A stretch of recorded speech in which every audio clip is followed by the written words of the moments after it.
Hi, Daniel Hayes here, video blog number 82. Today I'm going to talk about, or tonight, I just read an interesting post which I thought was really good, and I just thought I'd do a bit of a blog on it.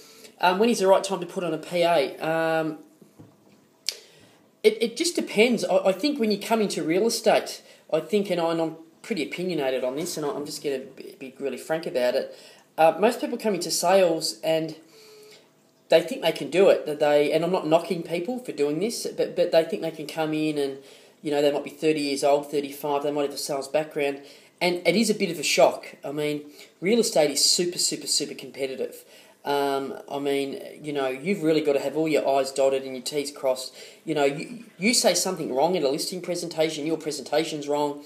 You know, the choreograph of the moment that when someone calls you into that hot appraisal or even that cold appraisal, that you don't quite get it right, you're probably out of the race because there's a competitor that is working every day to get it right. So super competitive. I almost think there's an arrogance to come in to real estate cold today. And to think you're going to do it. And people do it all the time. I'm not saying it can't be done. But I think it's much more common sense to work as a personal assistant or to buddy up with a really good agent. And, you know, I'll use this as an example. You know, Michelle Winkle worked for me for a year and a half.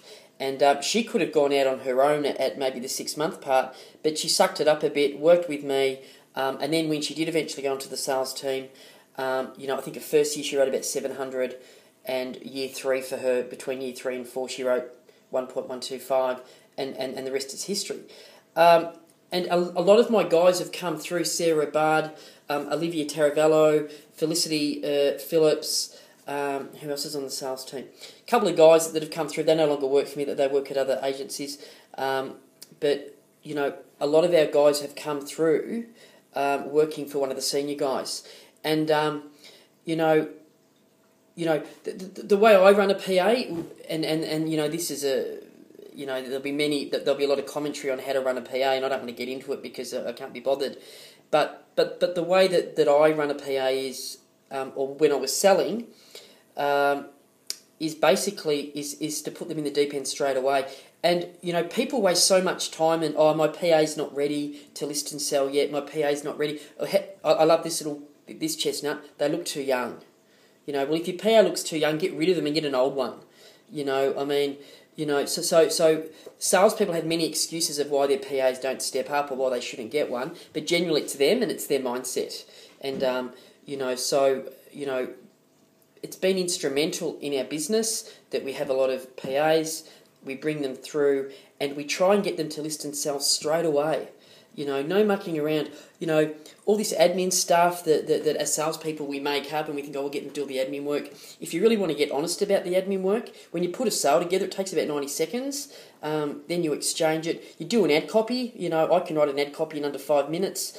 If you've written a few hundred of them, you know, if you drop your pen, you know, you don't need to go ring your PA up and find them and get them to come home and pick it up for you. You know, I'm at home, I need to change the channel, I better ring my PA up and get them to change it. Once you get rid of all that stuff that makes no money and hone your PA into actually doing dollar productive stuff and setting them KPIs to actually make you money, you know, it might be that you set them 20 appraisals a month and just, you know, hone them in. 90% of their time is prospecting. 90% of their time is lead generation. And the key is, in my view, you've got to persevere with it. People have them for 3 or 4 months. They have a shit month. The first thing that goes is their PA. That's the first thing that goes. And, you know, it's a long-term thing. It's a bit like, you know, you've got to judge your results as a salesperson by the quarter, not by the month. And, you know, it is persevering. And they make mistakes and they stuff up.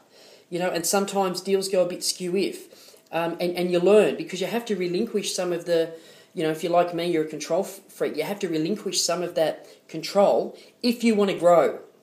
You know, I really believe if you want to write more than $300,000 a year, you can't do it with a PA. And, you know, I would never, ever go into sales today ever without a PA. If I moved to Brisbane or moved to WA and I started afresh, I would employ a PA straight away and probably some sort of admin assistant straight away. I would invest in it. In fact, I would invest way more in that than investing in some stupid letterbox drop, which every real estate agent on the planet's doing. You know, I just think PAs, really important. You know what? And I always say this, if you don't have a PA, you probably are a PA and you don't even know it. That's the video blog.